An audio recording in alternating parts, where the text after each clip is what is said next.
कही तीताए शिवजी नैहर चली जाई थी मोर नैहर भैया के बिया रे कही तीताए शिवजी नैहर चली जाई थी मोर नैहर भैया के बिया रे बिना रे बोलावल गौरा नैहर जानी जाई यादरो ना होई है तो रे बिना रे बोला अरे गौरा नैहर जाने जाई यादरो ना होई है तो अरे शिवा के बचनिया गौरा तनी को नाम हली धाई लिहली नैहर के रे शिवा के बचनिया गौरा तनी को ना सुनले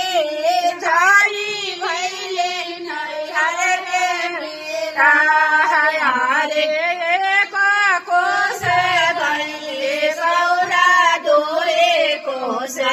सगाइले तीसरे को से नैहर के लोग हरे को सगाइले गौरा दोए को सगाइले तीसरे को नैहर के लोग हरे माई से मिलली गौरा बहिनी से मिलली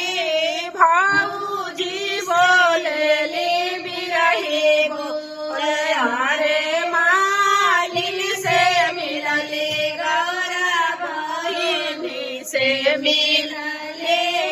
भाभी बोलले बिरही हरे के तोरा भेजल से गौरा नौआ से रिया के भेजले नेवाता तोहारे हरे के नेवाता तो आरे आरे बिना रे बोला कल गौरा नैहर चली आई लोके करी है आदर साता का हरे बिना गौरा नैहर चली आई लोके करी है आदर अरे अपना महलिया से निकले ले कवना भैया सुना धनिया बचना हमारे हरे अपना महलिया से निकल भैया सुना धनिया बचना अरे हम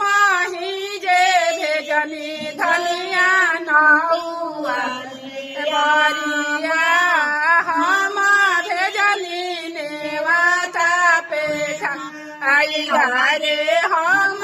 होनी नेवाता अरे हमारे बोलावल गौरा नैहर चली आई हम करबो आदर साता